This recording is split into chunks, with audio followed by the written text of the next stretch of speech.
বলেন আমরা নাকি গুপ্ত নাকি সুপ্ত। নিজেরা যারা গুপ্ত সুপ্ত হয়ে থেকেছেন সেই লোক যদি আমাকে গুপ্ত বলে, আপনাকে গুপ্ত বলে, আপনার কেমন লাগবে বলেন? বছরের পর বছর দেশবাসী কিছু মানুষের ছায়াও দেখে নাই। সেই মানুষ যদি আমাকে বলে আমি গুপ্ত না সুপ্ত, আপনি বলতেই পারেন আমি গুপ্ত ছিলাম কারাগারে দফায় দফায়। আপনি যদি ওইটাকে গুপ্ত বলেন তাইলে আমি অবশ্যই গুপ্ত। আমি এদেশের মানুষকে বিপদের মুখে ফেলে দিয়ে আমি পালিয়ে যাইনি। আমি ইচ্ছা করলে পালিয়ে যেতে পারতাম। আমি শুধু না, আমার সহকর্মীরা পালিয়ে যায়নি। নিশ্চিত মৃত্যু জেনে আমাদের সহকর্মীরা সাহস করে বাংলাদেশে ফিরে এসেছে। এই এলাকায় ইবনে সিনা হাসপাতাল আছে, ডায়াগনস্টিক সেন্টার আছে।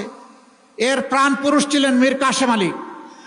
সেই সময়টা তিনি ছিলেন আমেরিকায়, যিনি বাংলাদেশের অর্থনীতিকে পাল্টে দিতে চেয়েছিলেন, যিনি এদেশের যুবকদেরকে কাজ দিয়ে উদ্দীপ্ত করেছিলেন।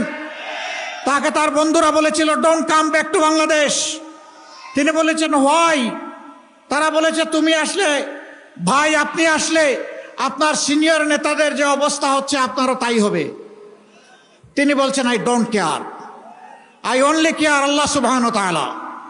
আমি আল্লাহ ছাড়া কাউকে কেয়ার করি না। আমি আসব, আমার বিরুদ্ধে মামলা হবে, আদালতে দাঁড়াবো, স্পষ্টভাবে চিৎকার দিয়ে বলবো আমি টোটালি নিষ্পাপ নিরপরাধ।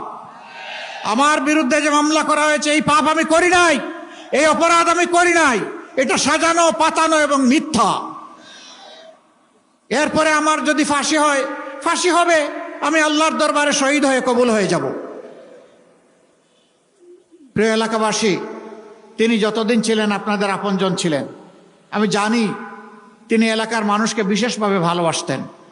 এই জসিমউদ্দিন সরকার সাহেবও তার জীবনের একটা অংশ ইবনে সিনায় কাটিয়েছেন। এই ইবনে সিনা বাংলাদেশের স্বাস্থ্য ক্ষেত্রে পথ প্রদর্শক, রাস্তা দেখিয়েছে বাংলাদেশকে।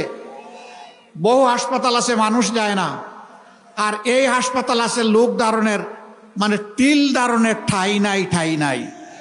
কেন? এখানে মানুষ এসে একটু মর্যাদা পায়, একটু ভালোবাসা পায়।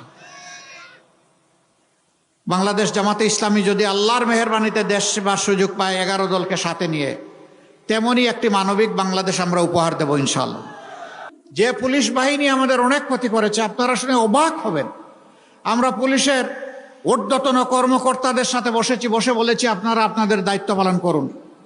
তারা বলেছে আমরা শঙ্কিত এবং আমাদের হাতে লজিস্টিক নাই, অনেক জায়গায় বসার পরিবেশ নাই, অনেক জায়গায় চেয়ার টেবিল পর্যন্ত গুড়িয়ে গেছে, পুড়িয়ে গেছে, লুট হয়ে গেছে। আমরা বলেছিলাম আমরা আপনাদের পাশে আছি, আমরা এগুলা সরবরাহ করব। তারা তো